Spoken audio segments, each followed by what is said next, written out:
Welcome to the Vol Bros. My name is Evan. This is the Vol Bros presented by the Ooltewah Club. I got ahead of myself there. My name is Evan. This is my brother Athens. That would be Athens PD. Athens PD. I couldn't even get through it without laughing. We are two Vol Bros who are actually bros in real life, and we do thank the Ooltewah Club very much for being the title sponsor of our show. It is really, really something, man. If you haven't been there and checked it out, I invite you to email Taylor Keefe that's just Taylor at theoldwallclub.com and schedule a tour. You'll love it. That's Taylor right there. Actually, you're seeing on screen. You will love it. Such a really great place. I'll be there tomorrow morning. If you're there, say hey to me. My goal for tomorrow, I don't know if I'll be able to do it, but my goal is I'm going to break 40. I'm playing 9 holes.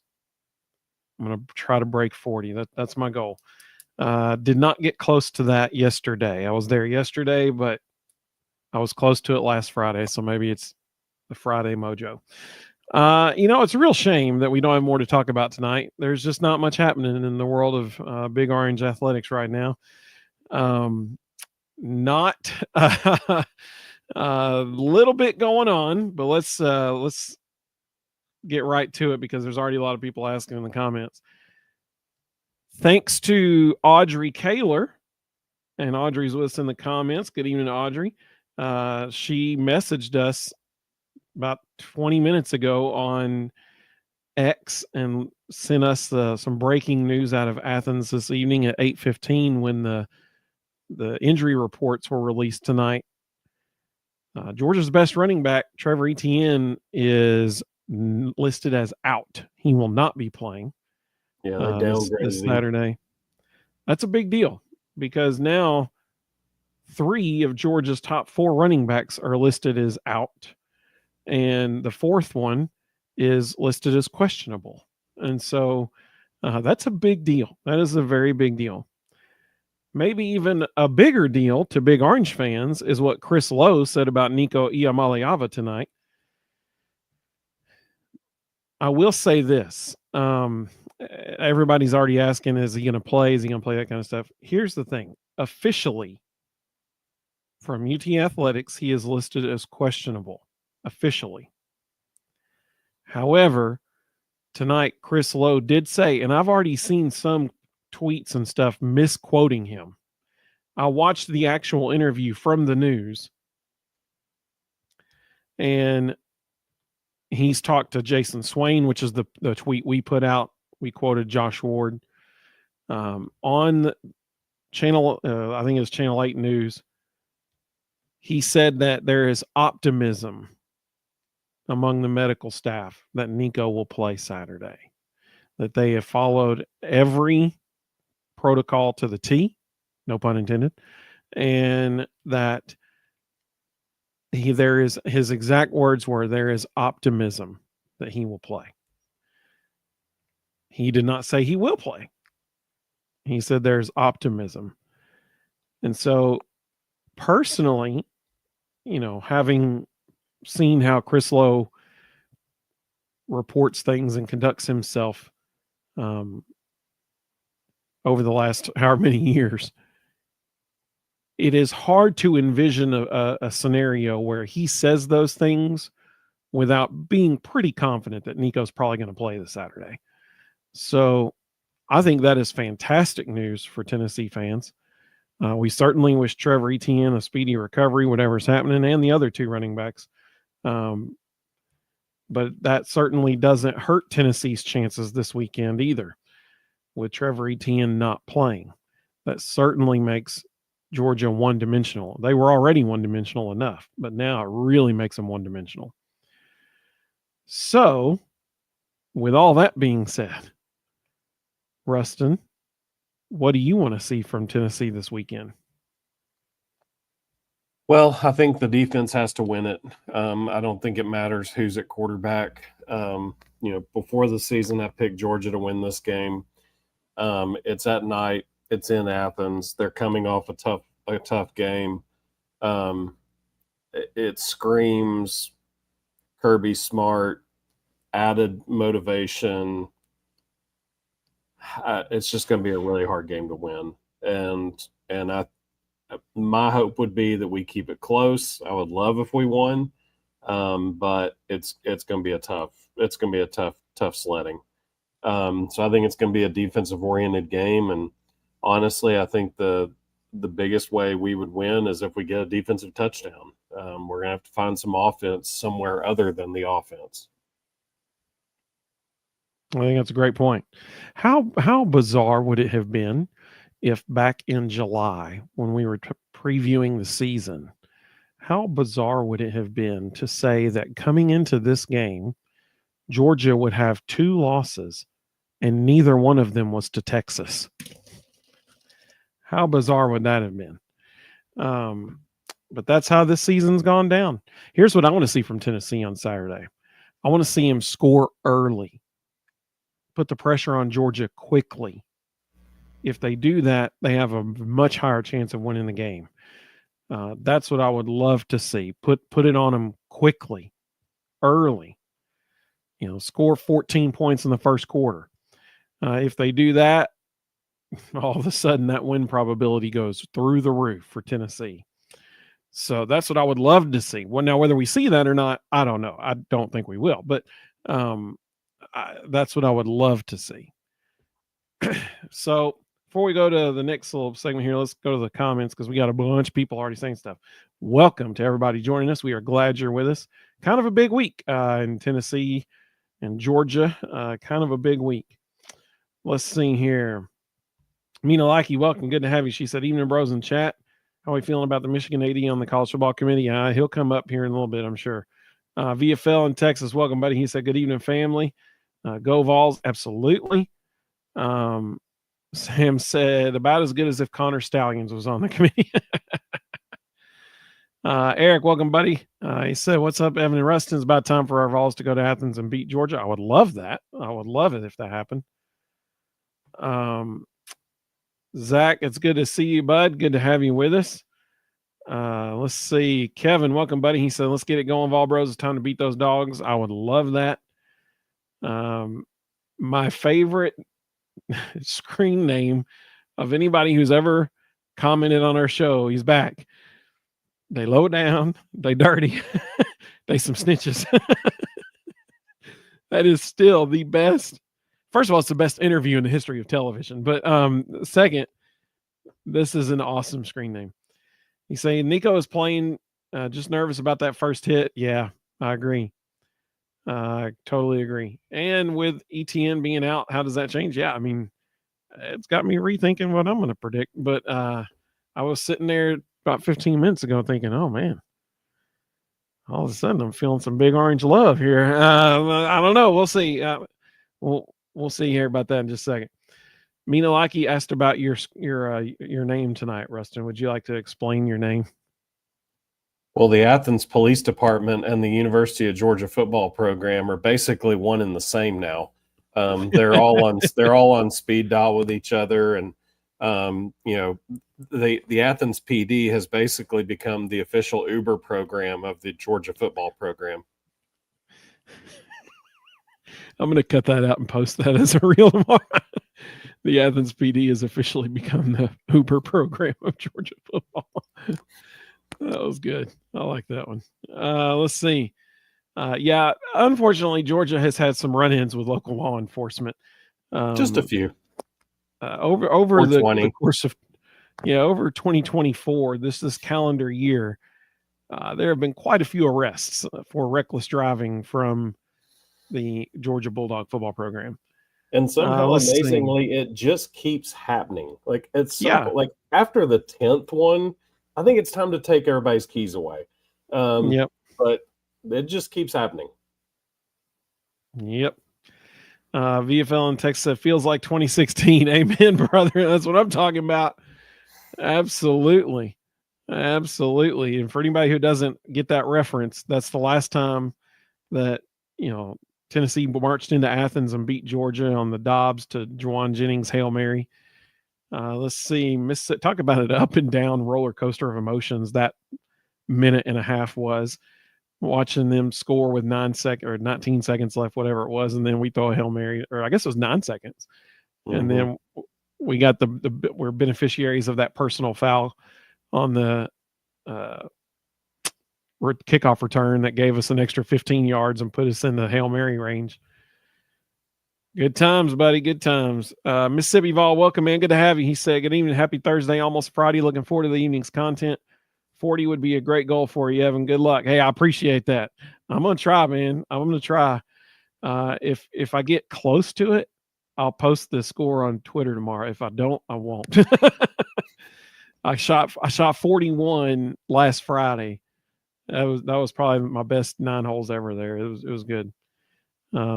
Rusty said Georgia's running backs are in great shape. Yeah, that running back room is a little depleted for them right now. No kidding. I mean, when you think about it, if Cash Jones, he's the one that's listed as questionable, which night he's very banged up. Yeah, so last night, Rustin and I had the privilege of joining a Georgia YouTube channel. His name's Mayhem Matthew. He's a Georgia YouTuber, and so a real nice guy. And he invited us on his show. This is our second time we've been able to be on his show. And to his credit, I'm going to give him a lot of credit. He does not try to get in the way of what his guests are saying. He lets them give their opinion, lets them talk. And then he's very respectful. It's great. It's a great discussion. He had some great questions. It was a lot of fun, but he was talking about Georgia's running back problem last night. And that was before we knew about Trevor Etienne. Mm-hmm. At that point, he was just questionable. Now he's out. And so all they have left is Cash Jones. And, I would invite people to, it would be analogous to this. If we were in Georgia's shoes and we're looking at Khalifa Keith getting the majority of the carries tomorrow night against Georgia, or Saturday night against Georgia, it would be very analogous to that. Yeah. So not a great situation. And then after Khalifa, who's next? I mean, then you've got walk-ons getting carries. Well, it just means Cash Jones is going to play a ton of snaps. And, when you're already playing banged up, right, when you're already playing injured and you're having to take just a ton of punishment, that doesn't last long typically. Yep. Let's see here. Zach said, I feel bad for him because you never want anyone to be hurt, but it helps us. I agree with you.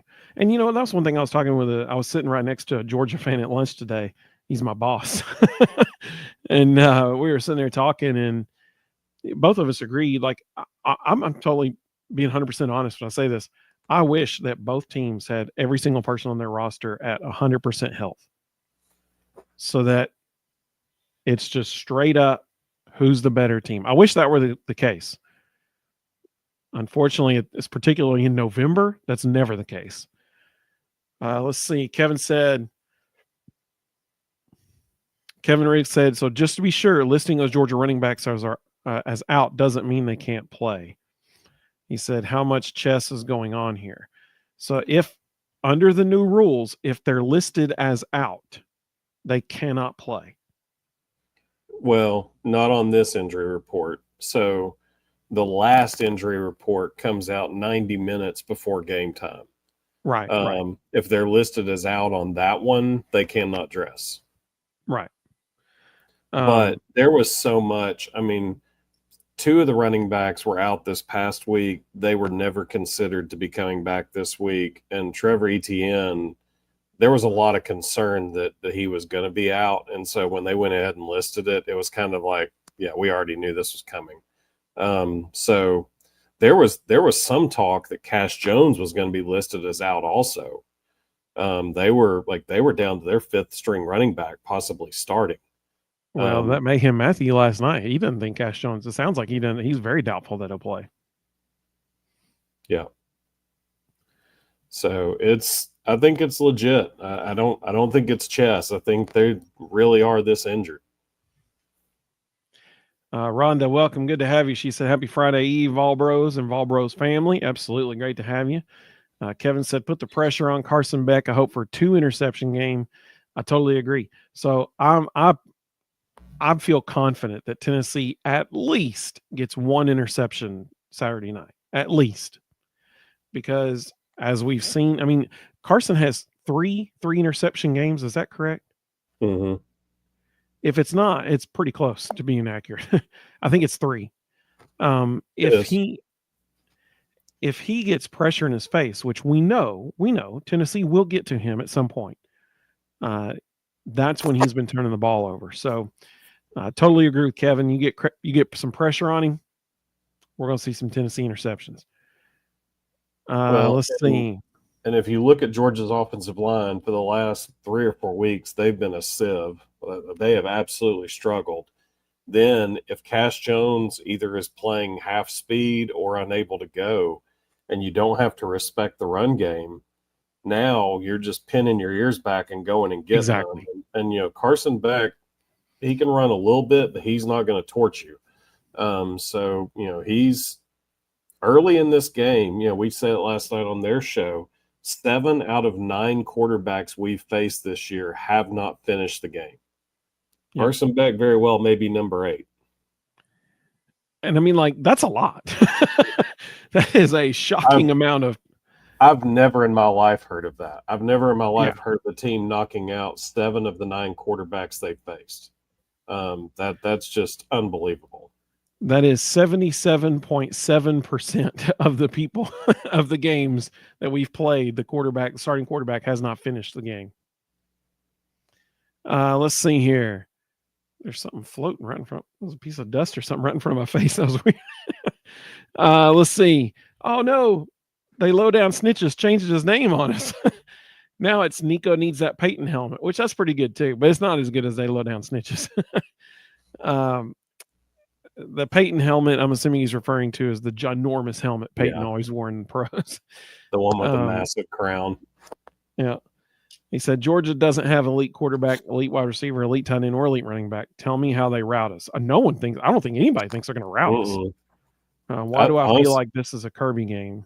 When we give our score predictions, I actually have it, and I gave a prediction last night on that Georgia show that now that I know Trevor Etienne's out, I'm going to shrink it even more.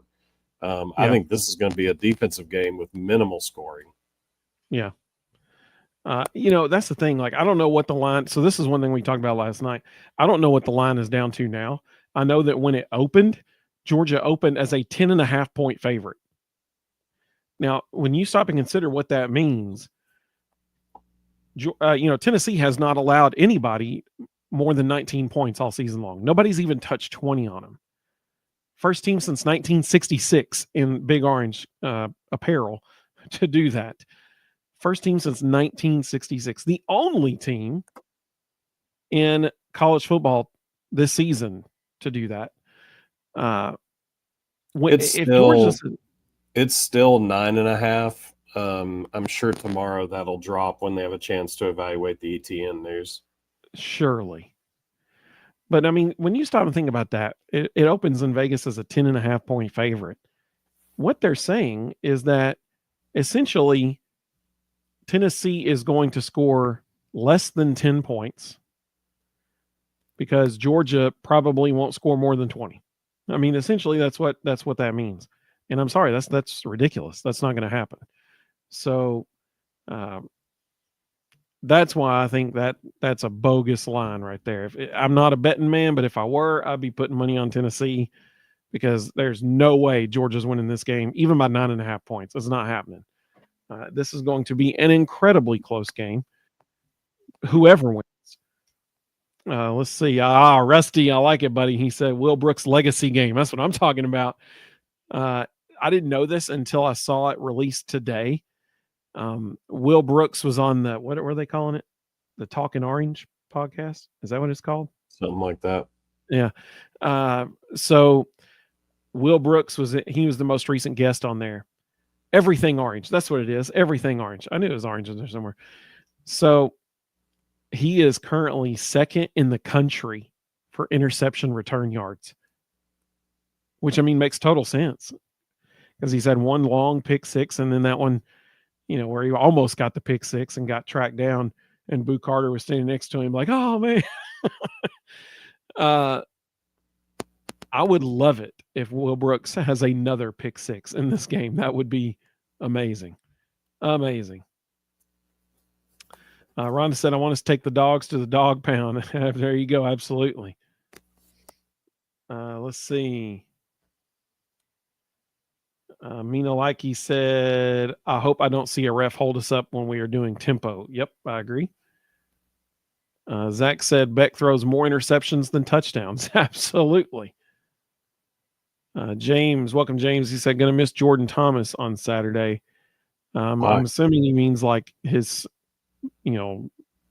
veteran leadership, that kind of stuff. But the secondary has been playing really well this season. So I think that, if there was a year, because let's be honest. The secondary has to show up Saturday. Yeah. Because that is Georgia's offense, their passing game right now, because they're not going to have a running game Saturday. So the passing game will be their offense. Our secondary is going to get tested and then some on Saturday. The good news is we have our deepest secondary we've had in arguably 14 years. So that's good news. James said we're going to miss Deshaun Bishop as well. Yeah. Yeah, that's fair. That's fair. I hope we see Dylan Sampson go off again. I hope. VFL in Texas said Georgia's offensive line is beat up too. He's right. They are, particularly Tate Ratledge. Tate didn't play for, I think, like 4 games. And then since he's returned, he is clearly not 100%. He's a fantastic offensive lineman. And last week against Ole Miss, he got whipped on, I'm thinking one play in particular. Dude, it wasn't even close. It was like Lance Hurd against Arkansas. I mean, like it was Arkansas when we had the famous Lance Hurd standing there and watching the guy run around and play, right? That was Arkansas. Yeah. Yep. Well, it was really close to that for Tate last week. So he's not 100%. That is not good news when you're lining up across from Amaria Thomas or Omar Norman Lott. That is not good news. Sam said, do you see them limiting Nico Snap if he does play? No, he's in concussion protocol. There's no halfway on that. Either you pass or you fail. So if he passes, then he's fully cleared and he goes. The only thing that will limit his plays is if he gets hit and stands up and he's kind of shaky in the legs. That's going to bring him out of the game. Well, yeah. He said, do you see them limiting? That's not limiting. That's just back in protocol. Yeah. So no, I don't think they're going to have him on a snap count or anything like that. There's no such thing. I mean, it's what I just said. Either you pass or you fail. I mean, that's all there is to it. VFL in Texas said our defense should eat Saturday. Yeah, they should. Because just like Rustin said, I mean, you know what's coming. Yeah. They're just going to be throwing the ball. That's all they're going to do. Let's see. Kevin said Georgia O-line looked bad last week. Saw some overhead shots where they looked very confused on assignments. There was one play that Cole Kublik spotlighted. They had 5 offensive linemen as normal, and they were blocking 4 defensive linemen, and somehow all 4 defensive linemen got through the line without being touched. I mean, it was not good. Unbelievable. And Cole Kublik found the footage of the overhead shot and spotlighted it and was like, I don't even know what they're doing here. Like, nothing about this makes sense. All 4 defensive linemen came straight through without being touched. Yeah, not ideal. And poor Cash Jones was the recipient of it. He was carrying the ball on the play, and all of a sudden he had 4 Ole Miss defensive linemen right in his face. Mina Likey thought your name was about Athens, Tennessee. And then Audrey said, Athens, Tennessee will get you too. Yeah. That's good. Definitely. I like that. Eric said, I'm going to tell you, I've had a weird feeling all week about this game. I'm actually confident our Vols are going to pull it off in Athens Saturday night and beat Georgia. I love it. Let's make it happen. I love it.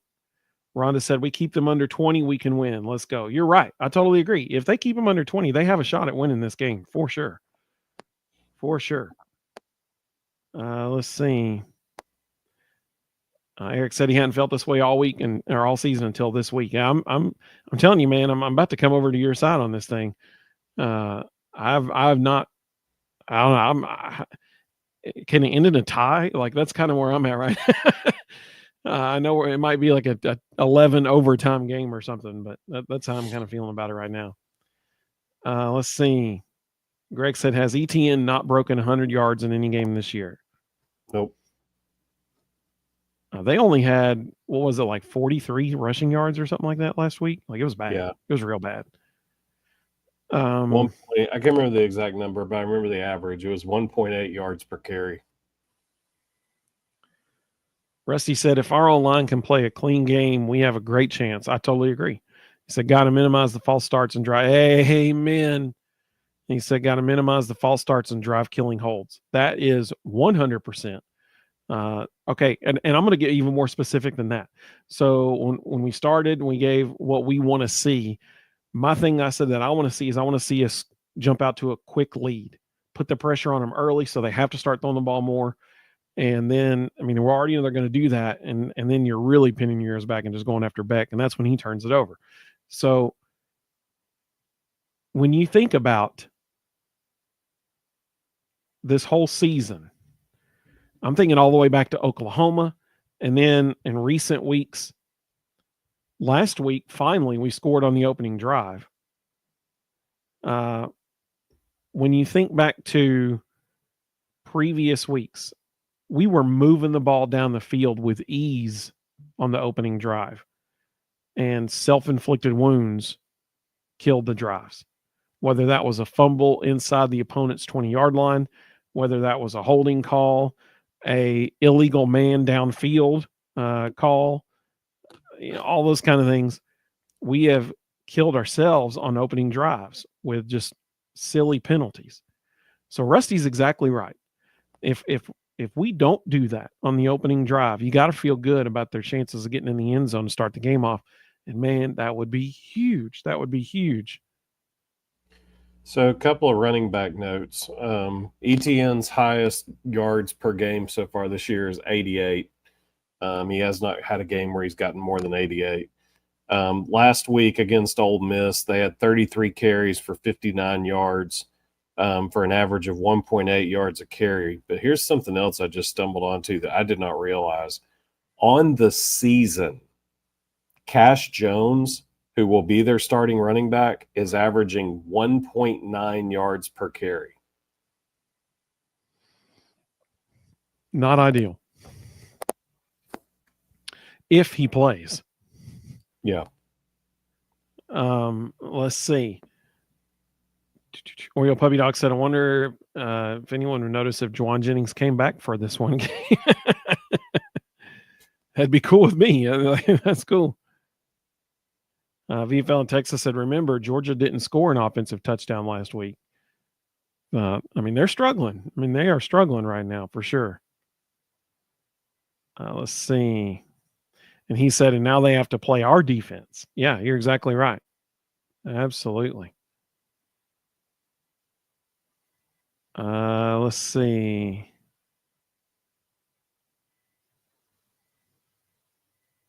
Am I forgetting a running back? Is that who this is? Don't forget Frazier. Am I forgetting him? Isn't he out too? He's talking about Nate Frazier. He would not. He wasn't on the list. Okay, so that's the fifth stringer who will end up getting a lot of snaps. Yeah, that's who will probably get the majority of the snaps. Absolutely. Yeah. He did this past week against Ole Miss. He had the most carries against Ole Miss. Let's see. Mr. Osborne said, go ahead. Against Ole Miss, they got desperate. I mean, Arian Smith got a carry. Dylan Bell got a carry. Like, that's tight ends and running backs they're handing the ball off to. So Nate Frazier got 12 carries against Ole Miss. That's the fifth stringer. Not good. Mr. Osborne said, good evening. All the Vols are way overdue to beat Georgia. I agree. If our offensive line, defensive line can win the battle at the line of scrimmage, we'll have a strong chance. Totally agree with that. No turnovers, run game, 20-yard plus pass plays. That's the formula right there. That's a formula. That's a formula for not just a win, but a convincing win. Absolutely. Carson, welcome, buddy. He said, hey, Vol Bros, don't know if y'all discussed this yet, but will Nico be ready to go? Officially, he is listed as questionable. Based on reports tonight, there is optimism that he will play. Those were the exact words from Chris Lowe. Let's see.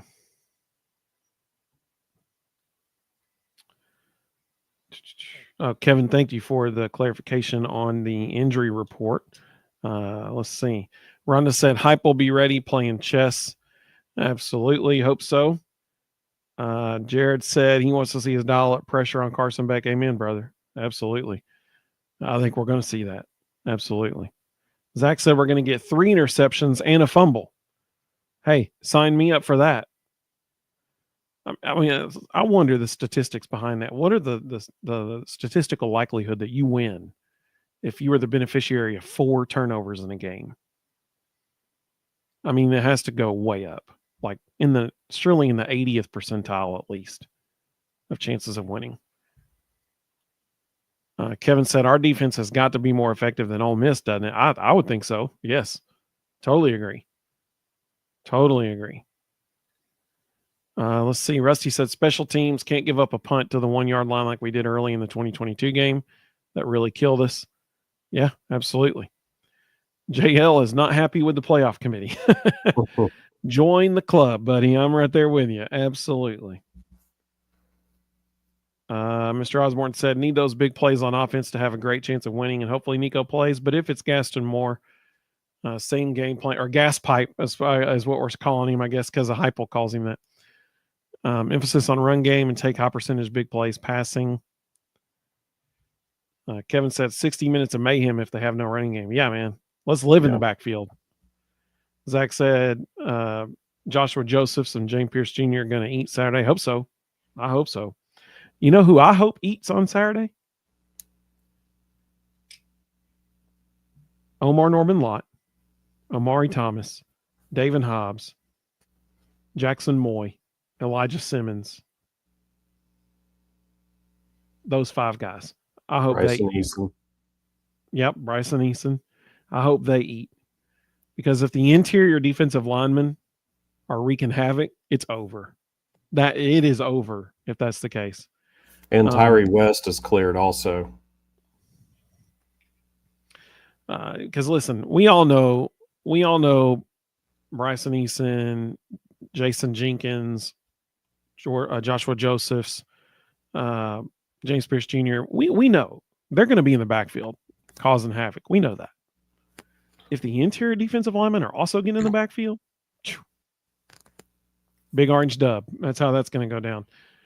The thing they've got to be prepared for, and Mike Bobo has about 1 million of these plays, but they're going to see a ton of jet sweep. They're going to see a ton of quick game, a ton of screen game, because the other thing, and Rusty actually said it in that next comment, these this backup is a fantastic point. Yeah, these backup running backs are going to struggle in pass pro. Well, not only that, Cash Jones is already banged up, and the easiest way to get somebody injured is pass pro. So, I don't think we're going to see much deep ball, much straight drop. I think we'll see if it's going to be a deeper pass, I think we'll probably see a sprint out. It'll be something where they roll back out to get him outside the pocket, so that it's a little easier pass protection for the running back. But I think we're going to see a ton. And again, it's another way they can get Dylan Bell some carries, Arian Smith some carries, a lot of jet sweep, a lot of screen game, a lot of quick passing game, things that don't require pass pro. So I think this is an absolutely fantastic point from Rusty. He's exactly right, because I mean, think about Dylan Sampson 2 years ago. as a true freshman. And at LSU, Hendon Hooker almost died because Dylan Sampson totally missed a block. Yep. I mean, like, that was a vicious hit on Hendon Hooker. I'm just glad he was able to stand up and walk off the field. And again, with Cash Jones, sometimes when you're injured, depending on what type of injury it is, it's not a lack of effort, but there is this little glimmer of doubt in your mind when you do have to go chip on a linebacker or chip on a defensive end or pick up a stunt. There's this little glimmer of doubt in your mind of, if I take this head on, am I going to finish this play? And sometimes you whiff, or you just kind of half-heartedly block and don't really make the block because you're being overly protective of whatever the injury is. So Yeah. Cash Jones, in pass protection, Cash Jones is a significant liability. Yeah, that's a fair point. Tony said, welcome, Tony. Good to have you, buddy. He said, with their injuries at running back, I now have a little hope we might pull it out. Mina Leggy said, totally off topic, but I love the wall color behind Athens PD. Well, that is a hotel in Daytona Beach, Florida. So, yeah, Rustin's on his last trip of the year for his job. So, on the road again. We appreciate it that he's joining us from the hotel room again. Rusty said Tyree West not on the injury report this week for us either. You're exactly right. Audrey asked, why is the line at 9.5? Honestly, I think it's because it's at night in Athens and Georgia's coming off a loss, and angry Kirby Smart tends to leverage those kinds of things for motivation, and that place is going to be tough to win. I mean, it's going to be deafening. It's going to be hostile, and Georgia's defense is going to play with a chip on their shoulder because of what happened last week. Absolutely. Totally agree. Tony said, I believe we'd beat them if it were in Knoxville, but don't feel good about it in Athens. 100%. 100% agree. Yes. If this game was in Athens, Knoxville, preseason, I picked us to be 11-1, and this be our only loss. If this game had been in Athens, I would have said 12-0. Knoxville. I would have said 12-0. The only 10 you see, welcome. Good to have you. She said favorite bros, including Zach. That's what I'm talking about. That's great. JL said Georgia throws it over the middle mostly. Kevin said in the event a Tennessee receiver doesn't drop a pass. That's pretty good. He said, how is Georgia's defensive backfield? Well, I will say this. Alabama was running free all over the place against them, including behind them. Yeah.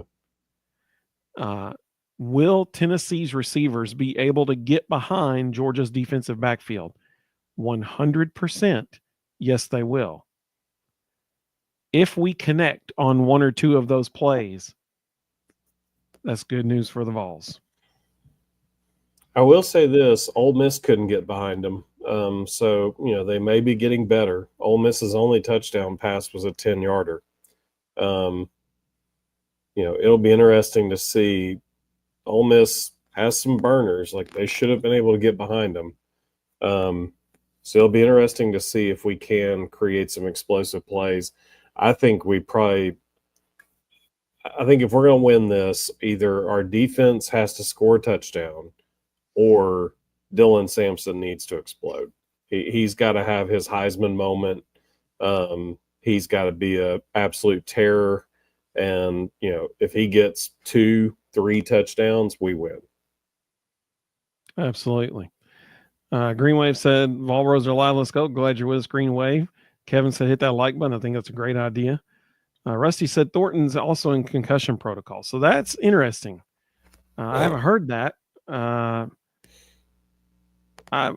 Kevin, Rusty, can you let us know where you heard that? Was that from VolQuest or because here's what was funny about that injury last week. Limping.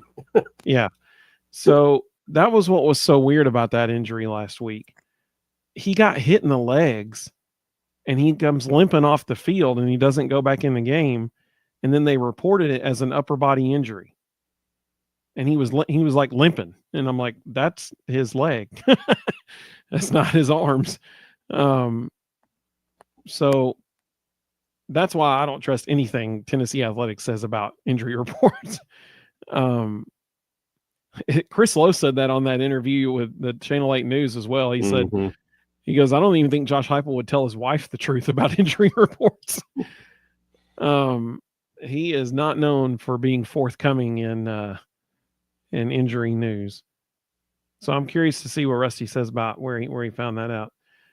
Sam said, I hope Peyton Lewis shows up angry. Amen. Green Wave Smokey is way cooler than Nugget. 10,000% agree. Let's see. I hope Dylan Sampson has a really big day and we don't see a whole lot of Peyton Lewis, to be bluntly honest. Asking a true freshman to go have multiple carries in that environment, that's a lot of pressure. Robert, welcome, buddy. Good to have you. He said, I believe Gaston can win the game if our defense plays great. I agree with that. Gaston doesn't have to win the game, but he certainly can't lose it either. Yeah, that's the key. He has to make the throws that they give to him. He has to make and complete those throws. James said, Ole Miss exposed Georgia's secondary. Georgia was bringing 5 and still couldn't get to Dart. Only Tennessee said, I'm extremely positive about our defense. I'm not positive about our offensive line. I fear we'll have false starts and holds that set us back. If we can keep that under control, we win. Rusty said, statistically, this looks like a game we should win. It's just a bad spot in the schedule with Georgia in desperation mode. Bingo. Playing at a night game. Yeah. Yep, totally agree. Let's see. Kenny said, none of this matters. ETN isn't playing. Yeah, but I wish it were that simple. Still is. Yeah, I wish it were that simple. Kenny, I'm curious, are you a Tennessee fan or a Georgia fan? I'd be curious to know that. Yeah, Greg said, no fumble on the opening drive, please. Yeah, for real. Absolutely. Absolutely. Ryan, welcome, buddy. Good to have you. He said Vegas has Georgia point total at 28.5. Whoa. I did not know that. He said, does Vegas know about our defense and all of Georgia's struggles and injuries offensively? That's a great question, Ryan. I did not know that their point total was 28.5. So I didn't realize they had it split that way. I did notice the over-under is 45. Yeah, no chance. No chance. Actually, no, it's gone up. Now it's 47.5. No chance. And I'm like, that is a bizarrely high number for this game. Nah, especially if Nico doesn't play. Nah, no chance. You're going to see a lot of field goals. I think you'll see a bunch of field goal kickers coming out to kick some field goals. Yeah. No way that they're walking out of here scoring. Georgia particularly not going to score 28.5 points or 28 points, or 30, how you want to say it. But both teams combined 47. Nah, I just don't see that. I could see maybe 45, because then you're talking about a 24-21 game, but not that much. No. Ryan, I'm thank you for saying that. I had no clue that was what they're predicting right now. That's incredible. Wow. Once again, I'm not a betting man, but if I was, I'd probably put money on that one right there. Let's see. Rusty said the ineligible receiver plays when we have the tight ends lined up have got to stop. Amen, dude. Amen. That should never happen at this point in the season, ever. It shouldn't happen at any time, but especially not this late in the season. Zach, he said he's going to be watching it in Athens. Just lay low, dude. For your own personal safety, just lay low. Let's see. Mr. Jones said Ole Miss handled Georgia's offensive line, and we have the best front seven in the country. Yeah, I agree with that. Totally agree. The only 10 you see said our players have to play through uncalled holds and pass interferences. Learn from the Lady Vols and don't let that get to you. Just keep playing. There you go.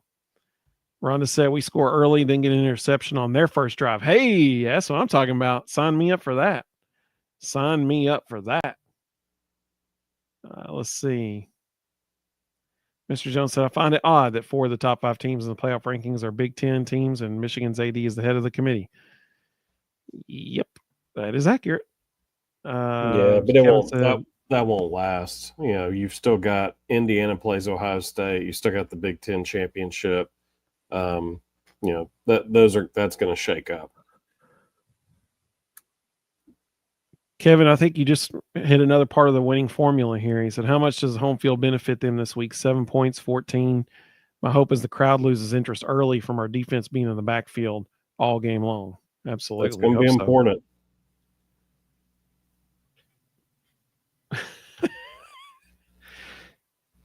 Mr. Jones said it's apparently gotten so bad even Kirby's having to make some tackles like that on the sideline over there that he shoved that dude a couple games ago.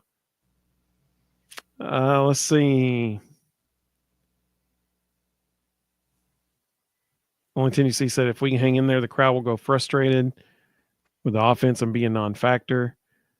Carson said we got to connect on some of those deep balls. I agree. Zach said we will officially knock Georgia out of the playoffs. I hope so. Rusty said, please no personal fouls this week. Save them for UTEP. Mr. Jones looking for a big game out of Dylan Sampson. Mm-hmm. Kevin said, Rusty's got the plan. Save the dumb penalties for UTEP. He said, I missed a call from UTK this afternoon. I assume they wanted me to get sides for my jersey when they call for walk-ons for that game. Only Tennessee said, I would almost like to see Gaston start this game. He just has a let-it-rip mentality that will need to loosen up initially. Sam said, Georgia's trying to get Hayward, Christian Gass, and Travis Smith in for the game. Word is they are making this game their blackout game. Let's see. Mr. Jones said this is going to be the Dylan Sampson Heisman game. Hope so. If we win, it's going to be because either the defense scored at least once, maybe twice, or got us a couple of short fields that turned into quick points, or Dylan Sampson has a breakout game. Yep. Oreo Puppy Dog's giving his score prediction, so I'll star that one and come back to it.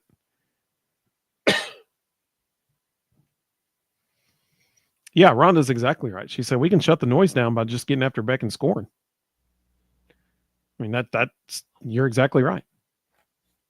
I think you can get the noise down to an extent, but you have to remember this is Athens, Georgia at night on national television. You know, it's the same as being in Neyland Stadium at night on national television. If the offense sputters, they just get louder when the defense is on the field because they understand football. They know that the defense is going to have to win the game for them, and that they can be a major part of the defense winning the game. So, you know, they won't get quiet. They'll just channel their energy to when their defense is on the field. Rusty said he heard about Dante Thornton Jr. with a concussion from the Tony Basilio show. Which, I mean, he knows his stuff most often. So let's see. SC Football said, hey guys, just join. What's your thoughts on Nico playing? Do you think he will? So the official word is he's questionable, but Chris Lowe reports that there is optimism. Those are his exact words, that there is optimism that Nico will play this Saturday. Tony said, be a good week for the punter to take off running. Still waiting on it. Yeah, man, me too. You're exactly right. We got teased with that last year and still hadn't seen it. Let's see. Kevin said, I'd take 4 to 8 yard checkdowns to tight ends all that long. Hey, man, absolutely. You put 3-4 yard plays together, you got a first down. Let's just keep doing it the whole way down the field. Totally agree. Oreo Puppy Dog said, Peyton Lewis is a beast, though. He knocked that kid's block off on absolutely, but knocked him back to 3rd grade. But that was a 2-star safety at Mississippi State. These are 5-star safeties at Georgia. It's a very different animal. Okay, Audrey has my favorite comment of the show now. She said, does Vegas know who the refs will be? It's possible. That's good. I like that. Jonathan said at 9:44, he said, hey, bros, sorry I'm late. What have I missed? Nothing. we've talked about a few things about Saturday night so far. To sum it all up, Georgia's going to struggle running the ball. Tennessee needs to get after him defensively. There you go. That's the summation. And Nico's optimistically playing, hopefully playing. There's optimism in among the staff. Kenny said he's a Tennessee fan. Thank you for clarifying, man. He said Vols have this one. I hope so. I'm starring all the score predictions because we'll get to that here in a second. Only 10 you see said, somebody has to come in to spell Sampson with some carries. She's right. Absolutely. Let's see here. Hey, Green Wave, you the man. He said, what is the best Vols podcast and why is it the Vol Bros? Absolutely, dude. Totally agree. Rhonda said, we win and their players can celebrate with us like at Ole Miss. Oh, dude, that was bizarre. Did you hear that the was explanation? Bizarre. So that was that kid's best friend who's a student at Ole Miss, and they were just excited to see each other, but then he didn't think in the moment, I'm out here celebrating with the other team. Yeah. That looked horrible. Yeah. Not good optics on that one. Kevin said over under Tennessee has 300 yards of offense.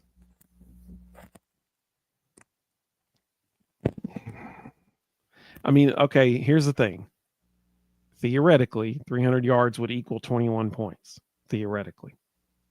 Then I'm going to, if that's your math, I'm going to say under. Yeah, I kind of think so too. Let's see. Sam said black jerseys at night in Athens. They're hyping the game like no other this year. They have to. They know it's at stake. They know. If they keep them on after the game, it'll be harder for the Athens Police Department to see them. That's true. Camouflage is true. The dark of night, the black jerseys are harder to spot. There you go. They can drive their cars away from the stadium. Please drive safely. Let's just throw that out there as a disclaimer. Yeah. If any of you are going to the game, be very careful afterwards because the Georgia football team will be on the road. So yeah, exactly. Exactly. All right, so I'm caught up on the comments. I'm gonna jump to it's 9:52, so I'm gonna jump to the next part of our show. Rustin, who do you think has a big game this Saturday that we're going to be talking about Sunday night? Well, I don't think it'll be an individual. Again, I think the only way we win this game is if the defense either scores a touchdown or gives us several short fields that allow us to get easy points. And I think that's going to rely solely on the defensive line. If the Georgia offensive line that's been showing up keeps showing up, then our defensive line should have a huge night, and they should be able to create some of those opportunities and some short fields and potentially win the game for us. So I'm going to come out of left field on this one. Everybody's talking about it's going to be Will Brooks' revenge or legacy game. Actually, Royal Puppy just said Boo Carter and Will Brooks. People are saying, Dylan Sampson Heisman game. Here's the thing. Do I think Dylan Sampson is once again going to carry the load for this team? Absolutely, I do. Is he the easiest choice to pick for player of the game going into it? Absolutely, he is. But that just means that Kirby Smart knows we have to key on Dylan Sampson. So I'm going Brew McCoy as a player who we're going to be talking about. I think we hear Brew get his first touchdown of the season. I think that we see, let's be honest. We all know when they have to get a first down, who has the best hands, the most sure hands on the team that they're going to throw the ball to. It's going to be Brew McCoy. And so I think that we're going to hear Brew McCoy get his number called a lot. That's who I'm going with. And I'm looking forward to seeing it happen too. That's who I'm going to say is going to have a good game. Let's see. Kevin said basketball. Yeah, we're going to talk about basketball here in a minute too. Mr. Jones said Josh Heupel play call and be the difference. He's got some ace up his sleeves. Oh, no doubt, for sure. Kenny said thoroughly enjoying the show. Great time slot. Hey, we appreciate you, Kenny. We're live every Thursday and Sunday at 9 p.m. Eastern. Thursday and Sunday. So I appreciate you joining us tonight, man. Glad you're with us. Matt, welcome, buddy. He said he thinks Nico is going to be the one. I love it. That'd be awesome, man. Like a Jordan Game 5 flu game kind of situation. Nico comes in, tears it up. I'd love it. It'd be awesome. VFL and Tech said the punter finally runs and goes for 6. Hey, I like that. That's what I'm talking about. Greg said James Pierce Jr. is going to have a strip sack. I would love that. That would be fantastic. SEC football said he's going to go with Boo Carter, and Audrey saying Brew as well. And Audrey, our investigative journalist, Audrey Kaler, she messaged us. I said, what are the odds of winning if you have 4 turnovers? And she said probability of winning a game with 4 turnovers is less than 20%. I don't know where she found that, but I trust her. So we're going with it. I love it. Let's see. Mr. Jones said, in reference to Dylan Sampson, he said they know who's going to get the ball and they still won't be able to stop it. That will be demoralizing for Georgia. I hope so. I hope exactly that plays out to be true. If it does, then we're going to have a big day. Absolutely. I agree. Like he said, Boo and Brew as her 2 guys that she thinks is going to have a big game. Eric said he agrees that it's going to be a receiver, but he's going with Dante Thornton Jr. That would be awesome. I'd love to see that. He's been the best downfield threat we've had so far this season. I think whether or not Dante plays is a pretty big question mark right now. He might be a bigger question mark than Nico. Like he said, Will and Dill. I like that. Will Brooks and Dylan Sampson. Absolutely. Nico needs that Peyton helmet. Said if we beat Georgia and lose to Vandy, what's the say? Hang on. We're going to come back. We're not talking about that right now. Would you prefer the Belk Bowl or the Gator Bowl? Because those are going to be your options. Yeah, we'll come back to that. Greenwave said Dylan's is shiftier than sand in a crosswind. Mr. Jones said Mike Matthews is his player that we're going to be talking about. Kevin said he's hoping for a Miles Kitzelman touchdown. Good odds of that. JL gave his score prediction. We'll come back to that. Steve, welcome, buddy. Good to have you. He said Tennessee is definitely going to bring home the W. Hope so. Kevin said Kitzelman, Sampson, and Brew. Ooh, I like this. Jonathan, this is a good prediction. He's saying both McCoys, Brew and Jermod. I like that. That's a good one. Steve saying Boo Carter.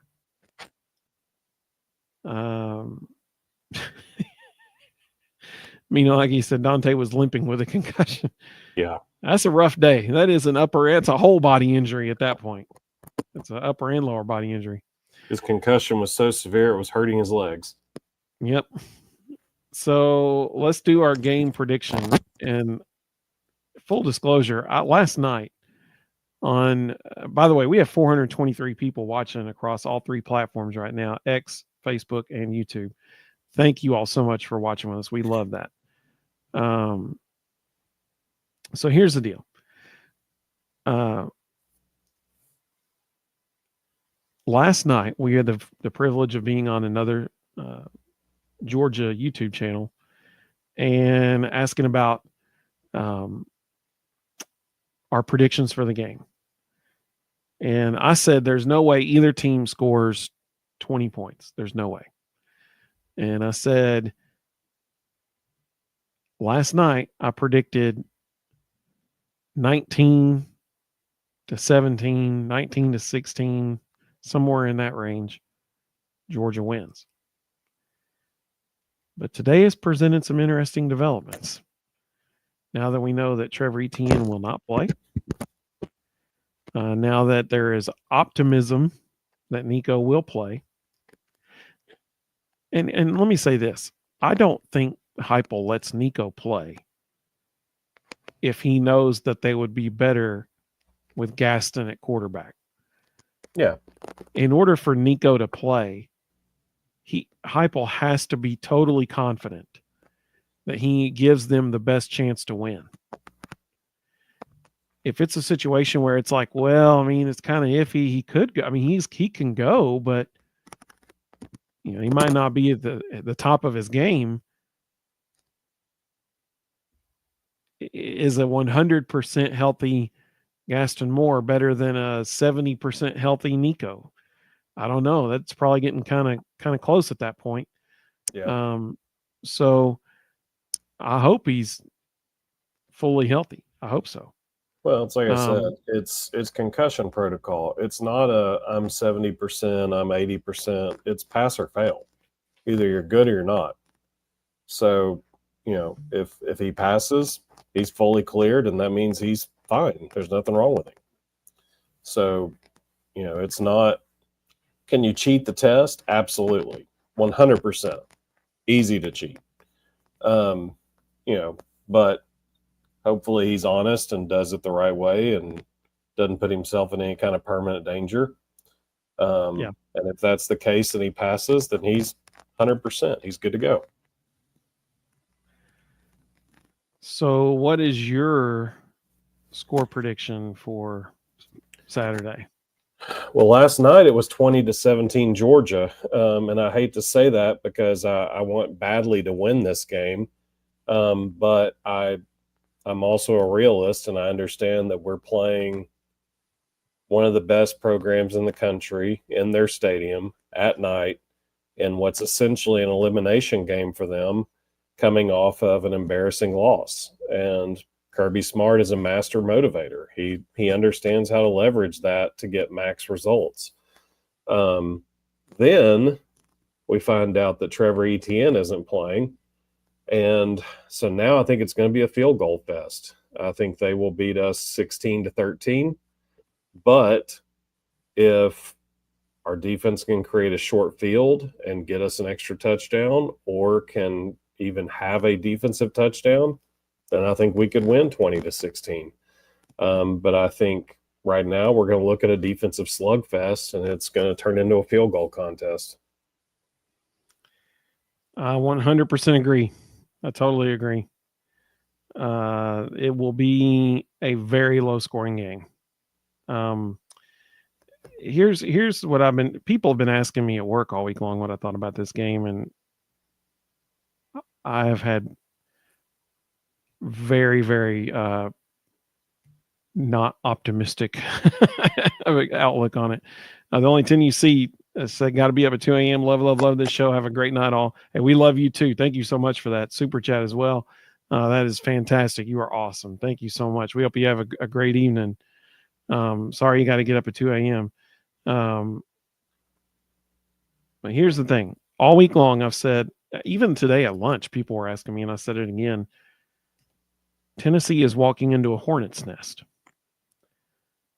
You have an angry Kirby Smart playing at home at night in a playoff elimination scenario for Georgia. Their backs are against the wall. Game day is going to be there. They always bring their A game in these situations. And that terrifies me. However, and I hope everybody that's watched our show for the last 2 years has understood that I'm not an orange colored glasses kind of guy. I try not to be. I think Rustin's more of an orange colored glasses guy than me. Let me remind you before whatever you're about to say, they haven't lost at home in 4 years. I know.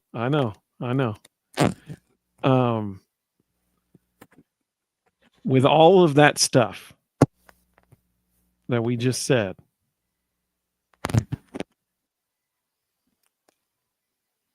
I can't even believe I'm about to say this because I've predicted since January that Tennessee was going to lose this game. Even, in January, we did our way too early, this 2024 season prediction show. And even then I predicted that we were going to lose this game. But I know things tonight that I did not know then. And some of those things are that Georgia will have to throw the ball 8 bajillion times to win this game. And Tennessee's defense is the best defense we've had since, like I said, really 2010. I think that's a fair assessment. all the things we mentioned, game day, ABC primetime game at night, Angry Kirby Smart, all those things are people and things that will not be between the white lines on that field. At the end of the day, Georgia's offensive line has to stop Tennessee's defense. And I don't think that'll happen. Tennessee has to stop Georgia's passing game. So do I think that Georgia will score a couple touchdowns? Absolutely, I do. I think they will. Do I think they'll score 20 points? No, I don't. Do I think Tennessee will score 20 points? No, I don't. This, just like Rustin said, this might be a field goal fest. This is going to be a heavily influenced defensive game. It wouldn't shock me if we see a safety. You know, I predicted a safety the past 2 games and I hadn't gotten it yet, so I'm not going to do that this time. I kind of want to, though, actually. I mean, I legit could see a Jackson Ross punt being downed at the 3-yard line, something like that. Georgia tries to run the ball first play and gets stuffed for a 1-yard loss. They realize, well, we got to throw the ball. Maybe we can surprise them on second down and throw it. Carson Beck's drop backs to pass, and Tennessee sacks him in the end zone for a safety. I can 100% see that happening. What do I think will happen? Last night I said 19-16. Georgia winning. Tonight, I'm going to say 17-16. Tennessee beats them. Tennessee, like a Max Gilbert field goal with 20 seconds left to win the game. That's what I'm going to say. That's what I'm going to go. I changed my mind from last night. We'll see if I'm right. This is literally, and Rustin can vouch for this. This is literally the first time in the whole calendar year of 2024 that I said Tennessee would beat Georgia. But just based on what we know now, I think it's going to happen. Let's see some of the comments that have come through. Let's see. Oriel Puppy Dog said 24. He was 24-17 Tennessee. Now he's 27-10. Man, I wish. Carson said 30-16 Tennessee. I'd love to see that. Zach said 35-17. Mississippi Vol said 19-13 Georgia. I actually think that's probably a really good prediction. He said we certainly could win it. But it's a night game in Athens, and typically we don't fare well in these environments. I agree totally. I totally agree. JL said 23-17 Vols. He said Georgia fan base melts down. Kirby loses his mind and the team. Georgia misses the playoffs again. Recruits start flipping and play. It's like a total meltdown scenario. And players hit the portal. Georgia's short-lived reign spirals into a total dumpster fire. I'm going to rephrase that. JL, that would be amazing if all that stuff happened. That would be absolutely amazing. I hope it does, man. I hope it does. Let's see. Eric said his prediction is Tennessee 24, Georgia 17. Kenny asked if you live in Georgia. I'll just to refresh what I said. I think if we score 20, we win. Oh, for sure. I agree. I don't think they're going to score 20 points. I'm just concerned about the environment and our question marks at quarterback. If Dante Thornton doesn't play, I don't know that we have anybody that can actually get behind them. At that point, it's got to become the Dylan Sampson show. Yep, I agree. Not a high-scoring game from either team. Kenny asked if you live in Athens, so we're based out of Chattanooga.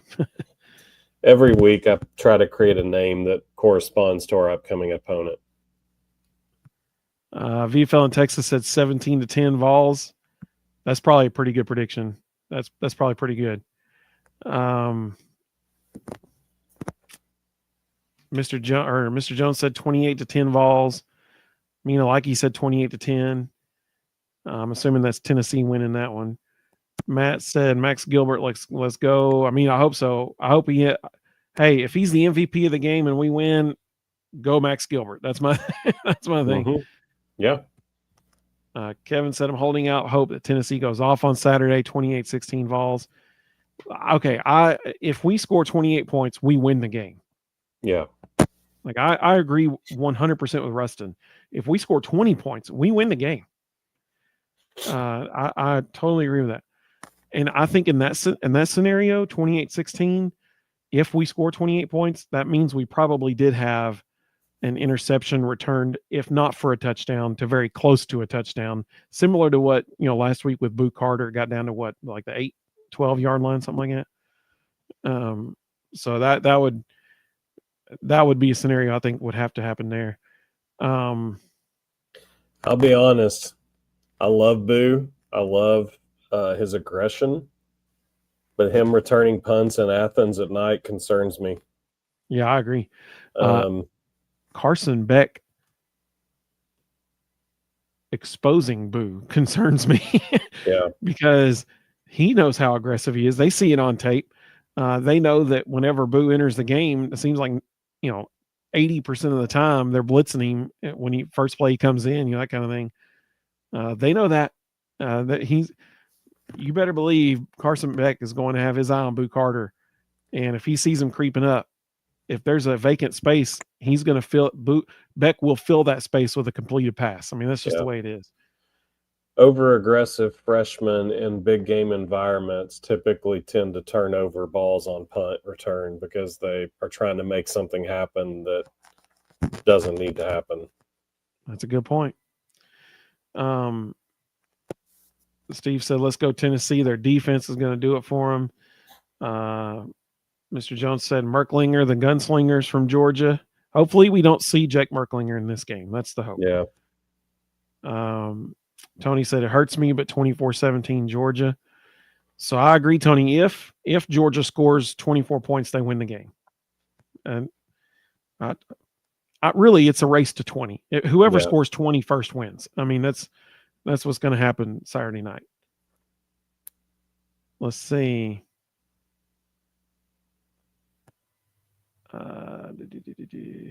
Jonathan said 24-20 Vols. That would be, in my opinion, a pretty high scoring game for this, but it could happen. Notice though, even in this situation, it's still not the 47.5 points that they're predicting as the over under. Yeah. I don't know what two teams they're watching that they think that over under is going to, I mean, I would be shocked if we get close to 47.5 points. Yeah, I totally agree. JL said we should be in angry Tennessee with the crazy disrespect. Now that's a good point. Now that's fair, and I haven't mentioned that yet, and that's a really good point. You're exactly right. Does Georgia know that this is a playoff elimination game for them? Yes, I think the whole country knows that. If Georgia loses this game, they're out. They're not in it. They're done. Can Tennessee just rest on their laurels, assuming that if they lose and then they win out, they're still in? No, they cannot. They need to win this game to eliminate all doubt. And so that's a great point. I mean, Tennessee needs to have the same attitude. They need to walk in playing as though this were an elimination game for them as well. It's a catch-22, though, because if you do win, when you say win out, that includes SEC championship. Because if we win this game, all we have to do is beat Vanderbilt, and we're in the SEC championship. And I'm telling you, whoever loses that SEC championship game, the committee's going to hold it against them and keep them out of the playoff.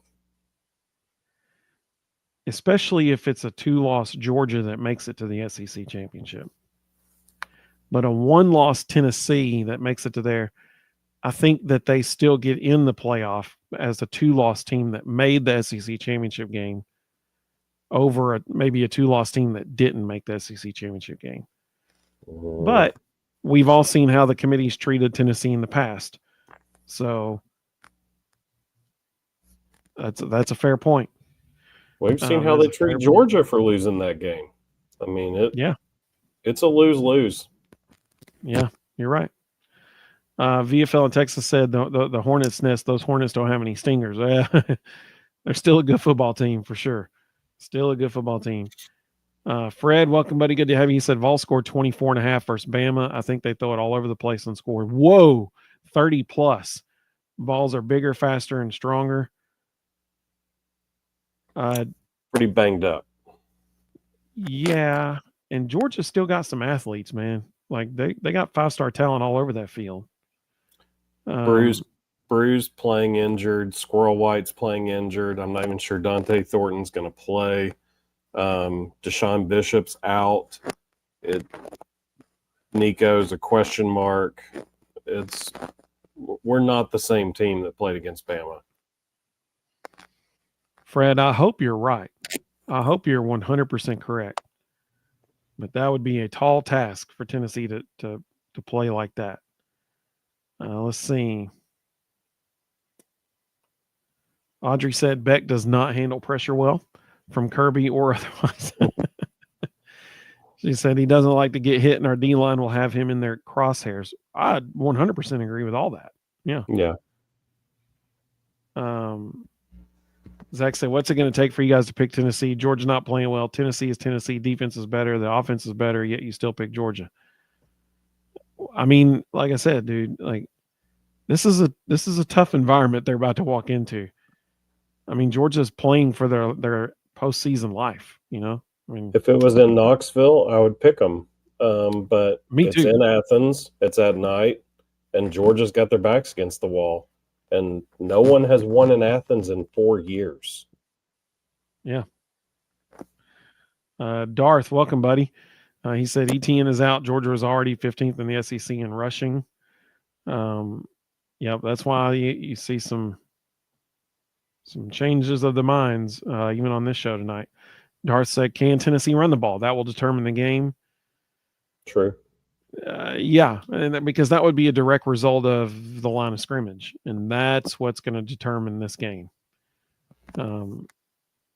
Both sides of the ball. That's what's going to determine it. Kevin said, I just don't think Kirby can gain better execution out of that O-line or back. That's fair. He said if he gets harassed and hit early, I think it will be a defensive game from Tennessee, but I hope our offense goes nuts. Amen, brother. Amen. I can almost guarantee you this is what you can expect to see early from Georgia.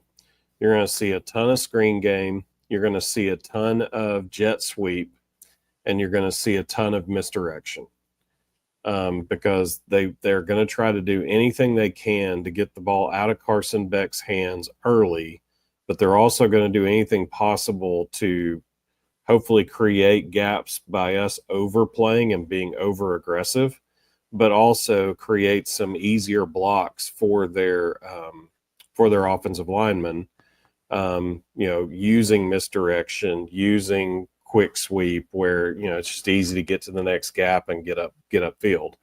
I think they're going to try and use our athleticism and our aggression against us early. All righty. Let's see here. Rustin, I just got an interesting email that I'm going to tell you about after we get off of here. We might be featured in a magazine. Let's see. Tony said Game Day and SEC Nation both will be there. Mm-hmm. I didn't know that. I didn't know SEC Nation was going to be there too. I think anytime they're both there, they should have to put their stages facing each other, almost like they're about to go fight. Yeah. Well, I'll tell you what, though, it does not surprise me at all that SEC Nation will be there because this week's slate of games is awful. And so that doesn't surprise me at all that they'll both be there. Fred is exactly correct. Fantastic point. He said young Georgia running backs that are going to have to play won't be very good at pass protection. That could be a factor. You're exactly right, Fred. That is going to be a big factor. That's why I don't think Rustin thinks either, this Georgia's offense is not going to score 20 points. It's just not going to happen. Yeah. And so that's why if Tennessee can score 20, they win. I mean, It's really that simple. Like he said, I think we go down there and win. Absolutely. I love that. Mr. Jones said, whoa, hey now. If that Hey happens, now. Dylan Sampson's a front runner for the Heisman. Yeah, that's right. And Will Brooks had another pick six. 35-13 Vols. Dude, that's a lot. I hope you're right, man. That would be amazing. That would be a game that would be fun to watch if you're wearing orange. I would love to see that. Audrey said Georgia also hasn't lost to a team other than Bama in 17.3 years. Yeah, there they are at 7-2. Things change. That's sure. I love Audrey's sense of humor. She's great. That's great. That's really good. Oh, come on, Darth. Darth said this Georgia team is weak sauce. Put the dogs to sleep. Man, I wish they beat Texas. Like, about to say, tell Texas that. So I wish I could say that, but they did beat Texas. Like that did happen, and they should probably beat Alabama. Yeah. JL said, I'm concerned if we will get a fairly called game or not. I mean, that's always, it's SEC official. So, I mean, flip a coin, right? I mean, who knows, man? Matt, that's a pretty high scoring game there too, Matt. 27-24 Vols with a shocker. Go Vols, baby. Hey, I hope they win. I really don't think both teams score. I legit don't think Georgia's scoring 20 points. Like, I really don't think they score that much. And so, but hey, a win's a win, right? So just go down there and win. Kevin said, between Dylan Sampson, Will Brooks, Arion Carter, Jamal McCoy, they all scared my battered Vol syndrome away. I'm drunk with optimism on our defense. I love it. That's great. Let's see. Oh, okay, Greg. This is totally this. Yes, I agree 100%. He said we must be on the plus side of the turnover battle to win. 100%. 100. Totally agree. Mr. Osborne said it's always Tennessee versus everybody 24-20. Vols win. Darth is right. ETN is out, and that's huge. It's 100. It's very huge because they're going to have true freshmen getting a lot of carries, and that's that's a big deal. Mr. Jones said we have the dudes to match Georgia on both sides, if not superior in places. He's right. He's exactly right. Audrey said, my blood pressure can't handle that type of game. Pray for me. I'll be in Annapolis for my husband's 25-year reunion for the Naval Academy. How about that? That is awesome. So I feel bad for anyone around me. 7:30 on Saturday. Go Vols. Well, thank your husband for us for his service to our country. That is, we greatly appreciate him, and I hope he had a wonderful Veterans Day this week. Let's see. Kevin said, I thought I was a dreamer until I read JL's prediction. Hope springs eternal. Rhonda said, I've put us in the win column from day one this year, even after all offensive woes. I'm sticking to it. Vols 21, Georgia 13. Hey, if they score 20 points, they win, right? So, I mean, that very well could be the final score right there. Rebel Jew, man, I'm so sorry. He said, sitting in the hospital watching Vol Bros with fellow Vol fans. Y'all help me feel better. I hope you're okay, man. Hope you're doing okay. Sorry you're having to go through that. But we appreciate you joining us and watching us. I'm glad we can maybe brighten your evening a little bit. Hopefully the Vols brighten your evening on Saturday. Darth said, no worries about this one. Carson Beck will be throwing the orange jerseys. I have to agree with you on that one, Darth. I have to agree there. I think we get at least one interception. Audrey said those poor folks in Annapolis stay in on their floor in the hotel. Let's see. David, welcome, David. Good to have you. He said Georgia's last game at home, Mississippi State put up 31 on Georgia. Yes, they did. They sure did.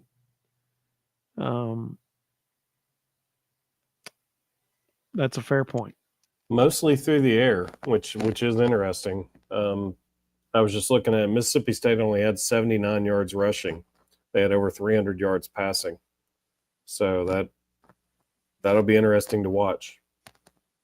Bill said the only way Tennessee gets in the playoff is if Arkansas beats Texas. Now that would be a help for sure. And all Tennessee fans are huge Razorback fans this weekend. But there are definitely other paths to the playoff for Tennessee. A lot. For sure. Let's see. Tennessee Junior said 1916 Vols. Yeah. Okay. Yeah. That's, yeah. Wholeheartedly agree, man. It's going to be that kind of game. You're exactly right. Green Wave said Vols win 30-17. And then he went on to say, and they still stay at number 7 in the playoff. Yeah, I like that. Yeah, that should not happen. Yeah. Mr. Osborne said, remember, we stopped Miami's win streak down there back in 2003 when we were really good, when they were really good. Vols can beat Georgia, just need to play hard-nosed, tough, smart Tennessee football. Absolutely. Absolutely. Well, actually, what he said could end up being true because unless Arkansas upsets Texas or Kansas upsets BYU, the other teams in front of Tennessee don't play anybody. So it's very possible that all 7 of the top 7 win and nobody moves.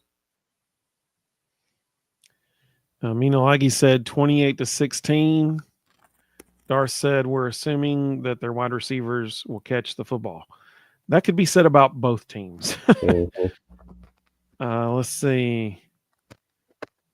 Rebel Juice said prayer's the best medicine. I agree totally.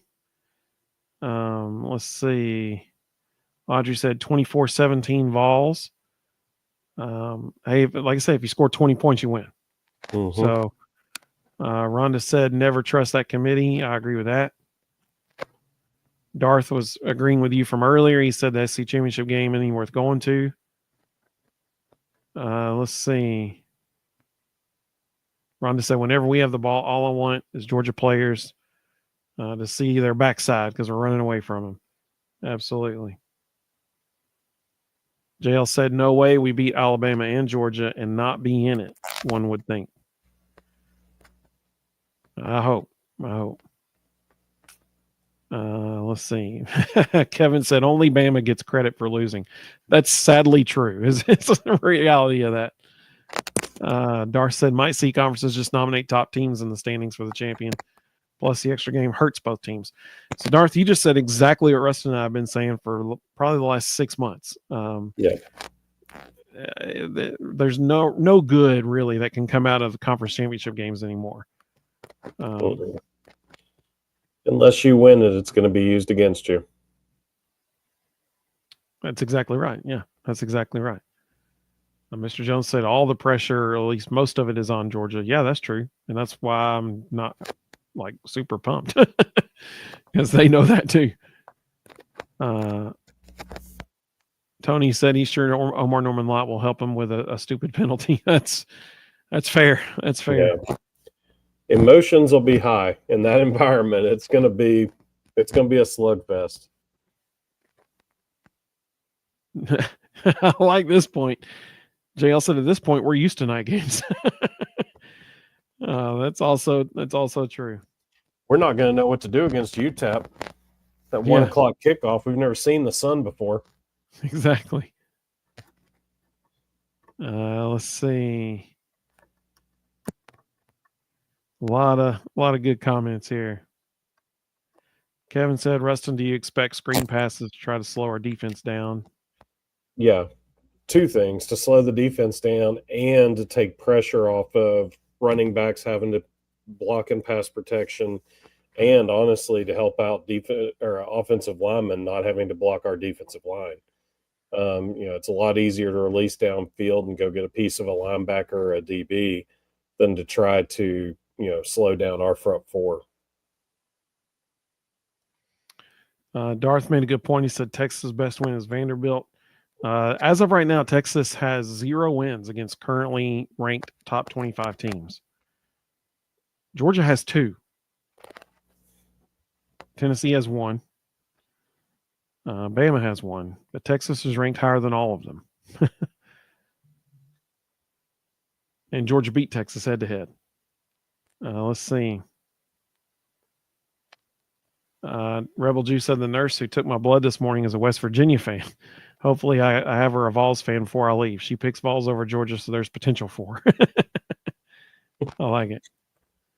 Let's see here. Man, there's a lot of great comments. And wow, Matt, hey, thank you, buddy. The rain of Athens will fall at the hands of the Volunteers this weekend. Believe, get better. Rebel Jew. Hey, we appreciate that very much, Matt, for that super chat. It's very, very kind of you. Thank you. Fred said easily the biggest game of Coach Heupel's career to date. I think, yeah, I mean, you could make a really strong case that is exactly 100% accurate. Yeah. Because now people are expecting Tennessee to at least get in the playoff. And if they don't win this, there's a chance they might not. So that's exactly right. Mr. Jones said Carson Beck may be Tennessee's MVP with 3 turnovers. Let's see. Cakes, welcome, buddy. He said, since no one has even said it this year, fire Willie. I love it. That's great. That's great. Greg said, going to the Lady Vols game at noon. That will keep me from stressing in front of the TV for 8 hours pregame. Yep. Saturday is going to be a long, long day. It's going to be a long day.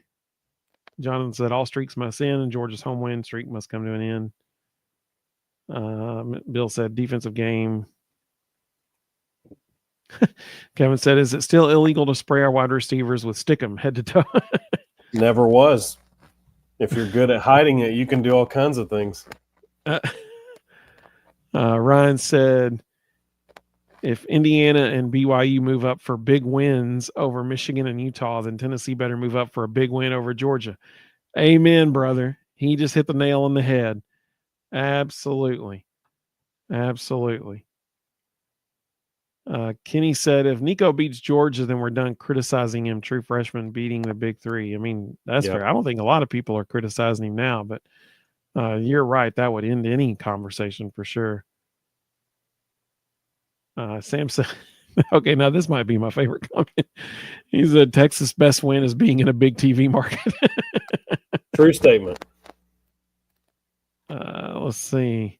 Kevin said Texas benefits with the committee from that first game against Michigan.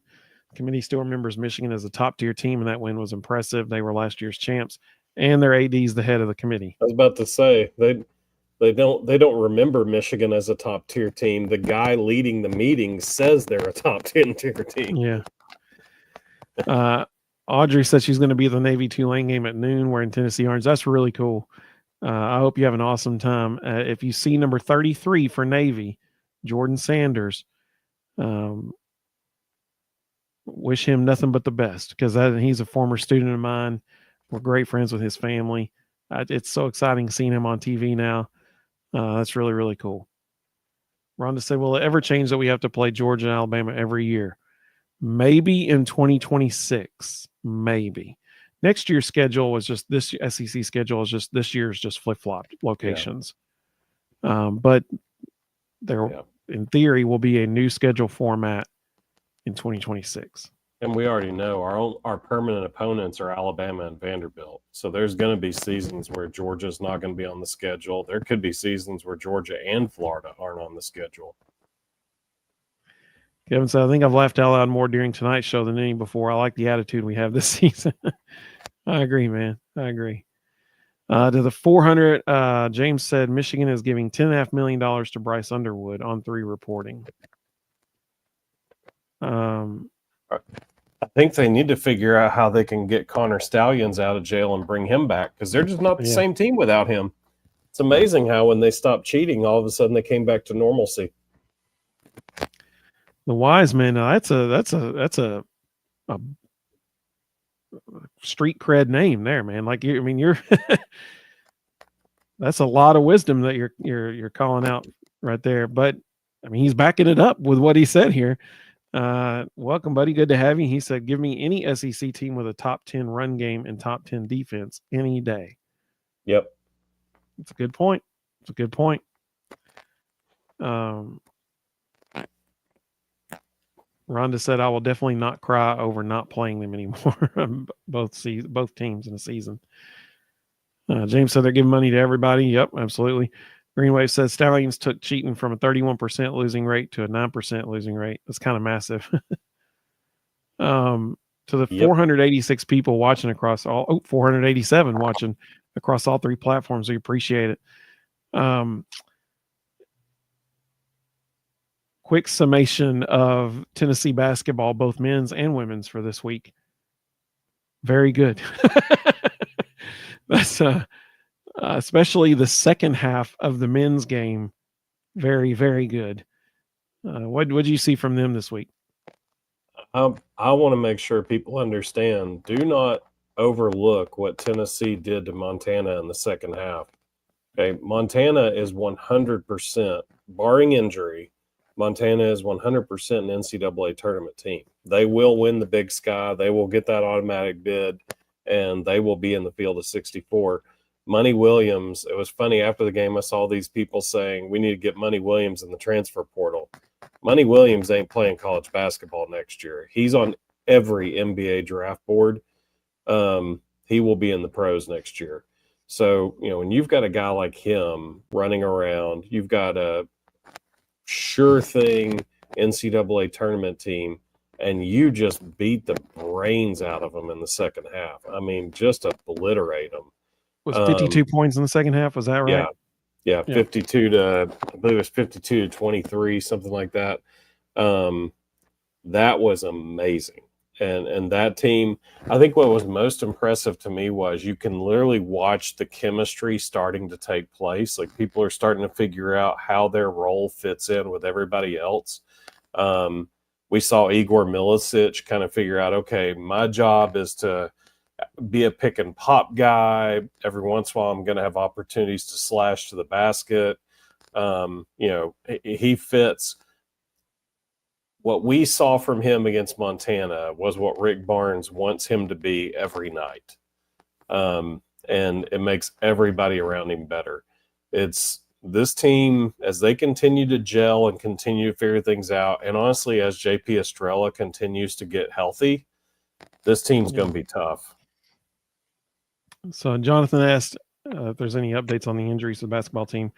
We do know that Felix Okpara is still struggling with a hip pointer, but he's still playing through it. So he's not 100% healthy. Neither is JP Estrella, just like Rustin just mentioned. And I'm serious about this, maybe the best news all week is that Darlington Dubar is now back with the team. Mm-hmm. And I would venture to guess that give him a week of practice and then we might see him next week. That's a big deal. That is a very, very big deal. I'm curious where he's going to get minutes, though. Like, that's the part that I'm wondering about, because Cade Phillips is definitely Igor Milicic's backup. Estrella is definitely Okpara's backup. Is Dubar coming in for Meshack? I'm not sure I want to limit that guy's minutes. So I'm very curious to see how he fits into all this. Well, I vividly remember before the season started in one of their scrimmage games with somebody, in Pratt Pavilion, they had a highlight reel of the game, and half of them were Darlington Dubar scoring. Yeah. Like, I'm excited to see him back for the depth purposes and also for his offensive prowess. That's what they need him. They need him. I'm just saying, for those watching, when he does come back, we just got done saying they're really starting to figure out chemistry. They're starting to gel. When you throw a guy like that in the mix, it's going to set him back a little bit. I mean, because they're all of a sudden there's going to be another guy out there trying to score, and it's not going to fit with what they've all kind of started figuring out. So, it's don't be surprised if they have a couple of off games as they're trying to figure out how he fits. So I love this. I love this comment. I didn't hear the radio broadcast, so this cracks me up. Mr. Jones said the Vol radio broadcast had everybody confused anytime they yelled money. He was like, is it ours or theirs? That's awesome. That is so good. That is so good. That is perfect. That's something you don't think about, actually. Typically Tennessee fans know what that means. But that would be a different situation for that game. Let's see. Rhonda said we should be ready to play our SEC schedule for sure. Mr. Jones called Felix Okpara, Felix Blockpara. That's right. Kevin said Zakai with Lanier and Gainey outside looked great. Okpara, Estrella Phillips down low looked great. So that dropped some shots. So that lineup shocked me. I was not ready for them to move Cade Phillips to the 3 and put Okpara and Estrella in at the same time inside. That was really interesting. They were definitely trying something. Was this Cam Carr's coming out like party? And honestly, that's the other one I'm kind of wondering about. Like, he played extremely well. He looked a lot more comfortable. He looked like he understood how he fit in. And again, Dubar is going to have to take minutes from somebody. Who's losing those minutes? And is that going to set them back? Yep. Let's see. Rebel G said, is Bishop out for Saturday? He is. He has been officially ruled out. It sounds like we're probably not going to see him. Maybe not even until the playoffs. Yeah, I feel bad for him. I don't know what's going on there. Kevin said Tennessee basketball even makes defense exciting to watch. It's defense into off. Well, it's the same as the Lady Vols. Like, it's defense turning into quick offense. It makes everything more exciting. Yeah. So the Lady Vols, what we saw against MTSU, the statistical likelihood played out. That's what we saw. If you watched our last show, we were talking about, essentially it's math at that point. Like, what they are doing is they're putting statistics and mathematics to the test. And so far it has worked out for them.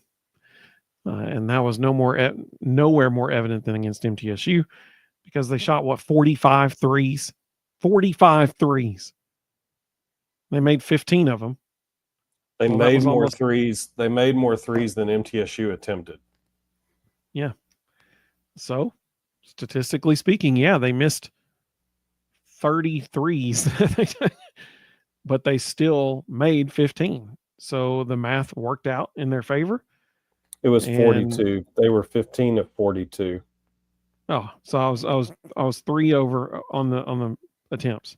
But MTSU was only 4 of 12. So when you flesh that out from the 3-point line, they outscored MTSU 45 to 12. Yep. There's the difference in the game right there. So, it's really fascinating. It's fun to watch, obviously, because they're jacking up threes all game long. That's fun to watch. But just from a strategic standpoint and the mathematical probability standpoint of it, it's fascinating to watch, because they're literally just playing the math and it's working out. So I will say the one thing I was really disappointed by, and he tried to walk it back because he realized in the moment he shouldn't have said it. Rick Insell is an excellent basketball coach. He has done amazing things at MTSU. Like, people need to understand, beating MTSU 89-75 was a really good win for Kim Caldwell. That's an MTSU team that beat Tennessee last year pretty handedly. Yeah. So, to go out there and get that revenge and play her game. After the game, Rick Insell was asked about Tennessee coming in waves, and he made a real derogatory comment and said, well, you can't win at a high level doing this stuff. And he said it like that. And he insinuated it was gimmicky and it wouldn't work. Yeah. And I'm sitting there going, Exactly okay, what- number one, she just won the Division II national championship. So I'm not real sure you can say it can't win at a high level. Number two, Rick has been around long enough and has been around systems like the Grinnell system long enough. He knows better. And after he said it, he realized how bad it sounded, and he tried to walk it back a little bit. And he said, well, we can't play like that at our place. But I have a lot of respect for Rick Insell. I think he's one of the best basketball coaches in America, but I was really disappointed with that comment. Yeah. Just not good in any way. Yeah, I agree. Rhonda said football, basketball, baseball, softball. It's great to be a Tennessee Vol. Amen. Absolutely. The weeklies. Tony Vitello's recruiting classes speak for themselves. He's just destroying the rest of the country. He went to South Carolina and poached their best recruit. Then he went to Vanderbilt and poached their best recruit. But the Lady Vol softball team, holy cow! Like, they are recruiting at an absolutely unbelievable clip. They're just going around the country getting everybody's best players. Sam said Rick Barnes is fourth highest win total of active coaches, and now he's second overall in Tennessee basketball history. Kevin said he hadn't had a chance to watch the ladies yet. They're fun to watch. It is they are a fun to watch. show. Kevin or Dester said, "Welcome, Dester. Good to have you." He said it's real fun to watch in person. I bet. I mean, because like you said, there's coming waves. What I love is everybody's got the green light, and it's amazing how quickly somebody can get on a heater. In the second quarter, it was Samara Spencer. She hit 4 threes in the second quarter. Tess Darby in the first 3 quarters was awful. I mean, she couldn't hit water if she fell out of a boat. And then we get to the fourth quarter, and she buries 4 threes. And it's like, what on earth? She couldn't miss there. And that's how they play. Like, they just keep hoisting until somebody gets hot. And then when somebody does, they just start feeding them like crazy. It's just math. Literally it's just math. Kevin said, do the ladies think they can play that like that against LSU or South Carolina? It's their game plan. They don't think they can. They are. There is no other way to play. This is all they will do 100% of the time. Yeah. And they just rotate them in, 5 in, 5 out, 5 in, 5 out. I mean, every few minutes, you got a whole new 5 coming on the court. It's the Grinnell College system. There is no other option. You don't ever slow it down. You don't ever do anything differently. It is this for 40 minutes, no matter what. And speaking of recruiting, Lady Vol basketball is recruiting at an extremely high level right now. Yeah. Rebel Juice said he just saw where Trevor Etienne is out for this Saturday. Does that give Tennessee a better chance? 100%. 100%. Georgia is now essentially one-dimensional on offense going into this game Saturday. And it's not good for them that they just happen to be going up against the country's best defense. So it certainly gives Tennessee a better chance. No doubt about it. TK, welcome back. He said Utah Tech has a player named Tennessee Rainwater. Yeah, they were having fun with that on the broadcast the other night. Easily the best name in all of college basketball. Let's see. Rusty said everything school. Amen, brother. Absolutely. Mm-hmm. Absolutely. I was in an airport yesterday, and the Kentucky indoor track team was in the airport waiting on a flight. And I almost wanted to walk up to him and just go, so how much is Tennessee going to beat you all by this year? But I let it go. Mississippi Vol said, this is by far the most excitement I've had over our girls team since Coach Summit was here. As far as Rick Insell, we'll see what he has to say once she gets her players in here. That's the crazy thing. They're averaging over 90 points a game, and she doesn't even have her own roster yet. Like, she's piecing together a roster.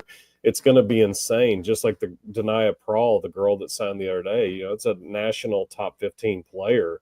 who just picked Tennessee, and she's got a couple other top 25 players that are on the hook and are probably going to pick Tennessee. So when she gets let's her be players honest. in, it's going to be nasty. You're exactly right. And let's be honest, like I think it was last Thursday we were talking about this, maybe a Sunday.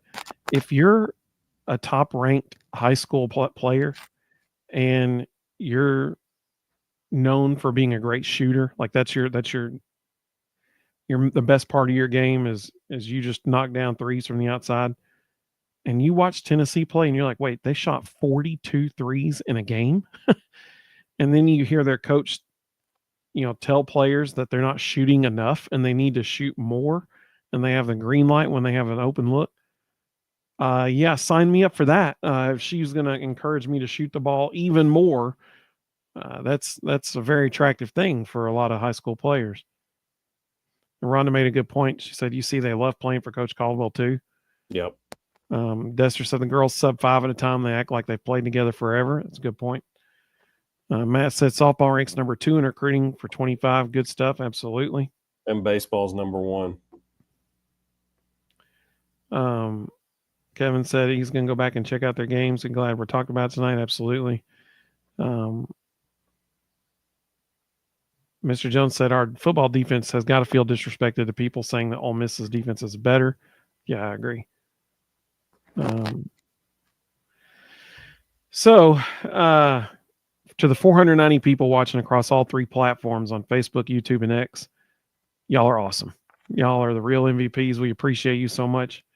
All of you who stuck with us for 2 hours tonight, y'all are even more awesome. We appreciate every single person who's watching this show right now. You all are fantastic.